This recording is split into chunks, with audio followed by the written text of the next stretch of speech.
Now on Daf Yud Aleph Amid Beis, the Gemara says, "Ustama Rabbi Meir, de'i Rabbi Yossi b'chol duchta migri." We're talking about Batim now.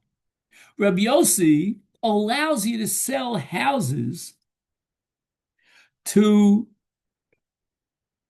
idol worshippers. Just 1 second.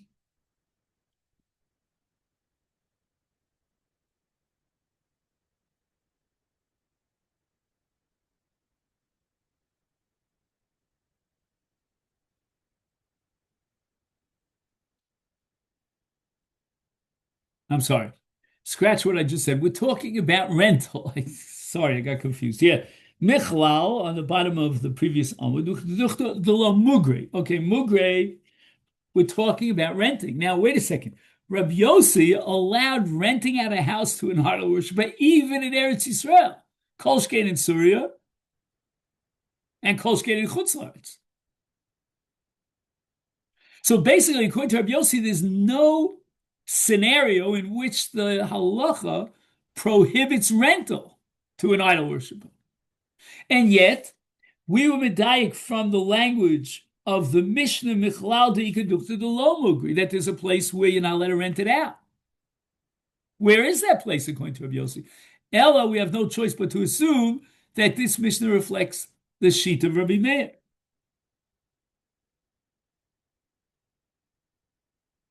Which is a little bit odd because we paskin like Rabbi Yossi, and yet there's a stam Mishnah here, Rabbi Meir.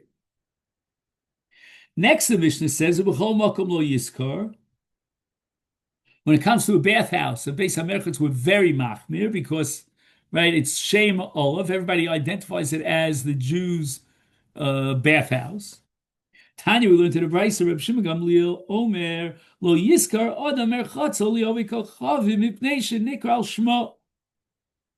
You're not allowed to rent out your bathhouse to an idol worshiper who's going to work it on Shabbos, because everybody identifies this as your bathhouse. And if you rent it out to an idol worshiper, I mean, forget about selling it to an idol worshiper because that's a problem with lo sichonim. But here we have an additional problem of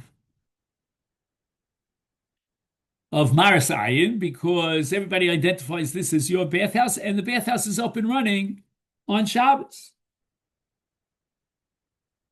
The Oved Kochavim Zeh also b'malach b'Shabbos Yom Tovim. So the spectator thinks that this guy who actually rented out your place, and therefore he wants to work it on Shabbos for his own profit, expansion of profit, but yet everybody knows it's a Jewishly owned thing. Why is this guy working your bathhouse? He must be working on your behalf. You're getting a cut here. That's called Amir Liakul. And now we get to Aval Kusi Lamai.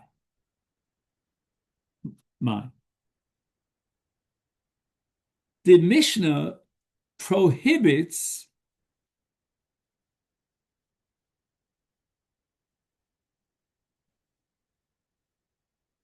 renting out a bathhouse to an akum. Why did the Mishnah tell me a bigger chiddush, that you're not allowed to rent out a bathhouse to a kusi? And now we get into a different isur called lifnei ivul osite mechshel, by renting out your bathhouse to a kusi. If we assume, we'll see later on, that the kusi is going to work the bathhouse on Shabbos, then you put a stumbling block, sort of abetting in his violation of the Shabbos. And yet the Mishnah seems to imply that it's okay. More answers, no.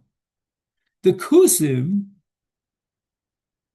have accepted the malachos of Shabbos.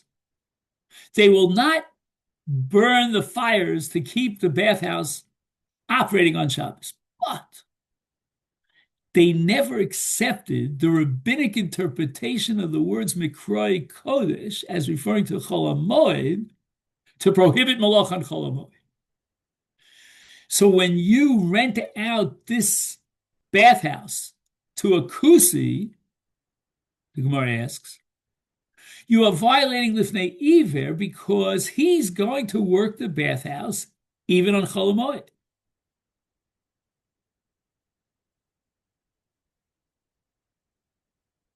So the Gemara says, "B'chol shel moed anan nam yaftin." Now, this, I believe, to explain this Gemara, comes onto something called Dovra Avoda. Let's see if he mentions it here. No. I thought this was Dovra HaAvud, but again, that's not so. I'm just going to say this very quickly because this is an hour's discussion, but this is not Hefsed, it's Menias Revach. Okay, so we cannot permit lighting the fires and keeping the bathhouse house on Chol Hamoed based on Dovra Avud, but we can be matered based on Tzorchei HaMoed. And why is it Tzorchei HaMoed? Again, it's hard for us to understand this, although if you have a 3-day yontif, you'll know exactly what I'm talking about. But they used to go to the bathhouse every day.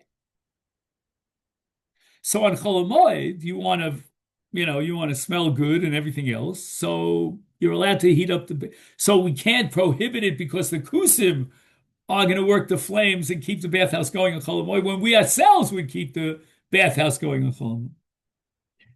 Then take a look at the diuk that we have in the Bryce. It says, "Aval sadeu li ovid kochavim ma."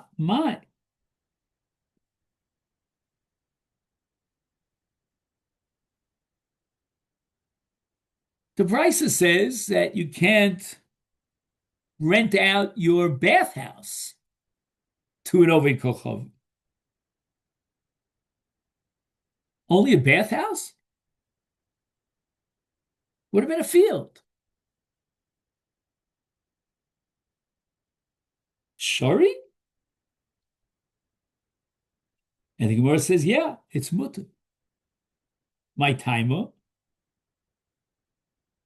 Arisa, risuse ka'avid. Everybody will know that if you rented out this field to an idol worshiper and he's working the field, and it seems that since you're getting the profits because you own the field, that he's working on your behalf on Shabbos.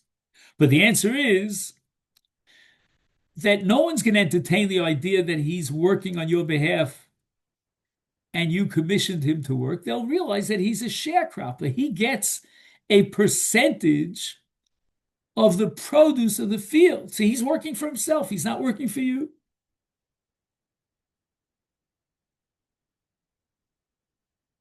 Frek the Gemara, merchatz nami ema arisa risuse ka'avid. Why don't we use the same logic with regard to a bathhouse and say that everybody will understand that if you rent out your bathhouse to an idol worshiper, he gets a cut in all the income. So he's working on his own behalf. He's not working on Shabbos for you. He's working for himself. And the Gemara answers, "Harisa merchatz lo avdi inshu." As a general rule, people, with regard to owning a bathhouse, they don't make these arrangements. They want, in this case, the Jew who owns the bathhouse, they want the profits to accrue to them. So therefore, the spectator will assume that the Jew told the guy to work the bathhouse on his behalf on Shabbos. Tanya, we went to the Bryce of Rabbi Shimon ben Elazar Omer, Lo yaskir adam sadeu lekusi. You're not allowed to rent out your field to a kusi, mipnei shenikres al shmo.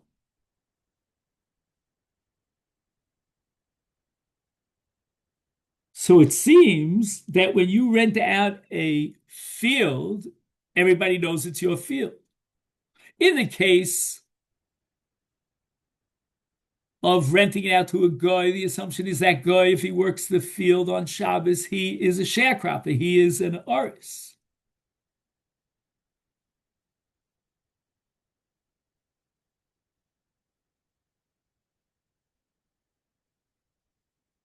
But in the case of a kusi, we have an additional problem of lifnei iver lo sitei mechshel. Why? Because by renting it out to a kusi, he's going to work that field on Chol Hamoed, because he never accepted the rabbinic tradition that we're not allowed to do malach on Chol Hamoed. Ukusi zeh osu malacha b'Chol Hamoed.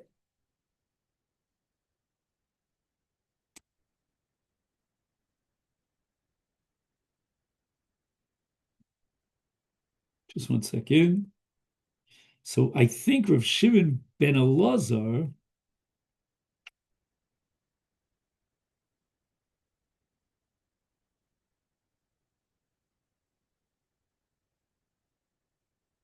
Just 1 second. He doesn't say anything here that I find.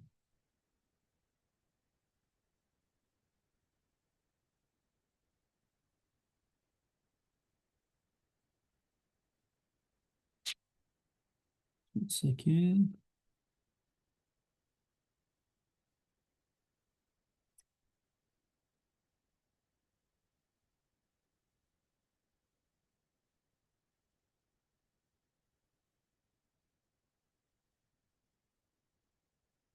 Oh, I'm sorry, I made a mistake. Yeah, so many different variables here. We're not talking about a bathhouse over here, because even the Jew is allowed to do malacha on Chol Hamoed in the bathhouse. So what would be the problem of lifnei iver by renting it out to a kusi? But the problem here is not a bathhouse, but a field. So we're talking about a field, and there's no tzarchei hamoed. What motivates you to do malacha in the field on Chol Hamoed is purely monetary gain, which is not called a dover avud, and certainly not called tzarchei hamoed. But the kusi wants to make a buck, so he's going to do malacha on Chol Hamoed because he doesn't accept the rabbinic tradition that it's also to do malacha on Chol Hamoed.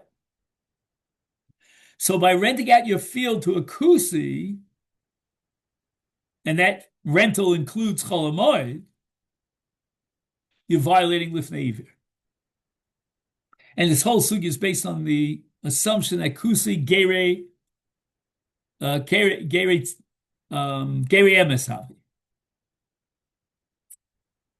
So the Gemara says, "Haval ovik chava my shari." Now again, you're implying that had you rented out your field to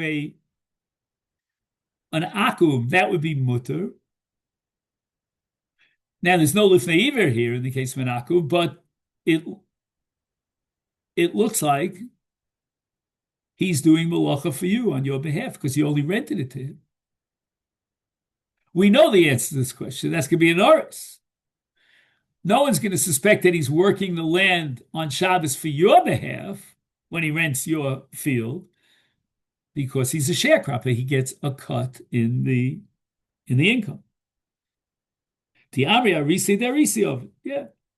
Kusi Nami.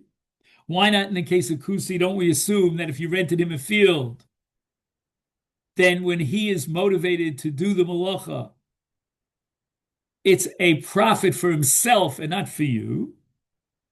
Amri Arisi Arisuse Ovid.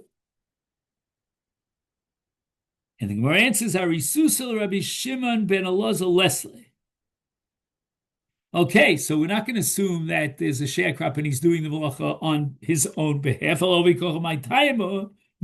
why do we allow renting to an idol worshiper? And he's going to do malacha on Shabbos. And the Gemara answers, this is such a strange, so to speak, oxymoron, or what's it called? Counterintuitive.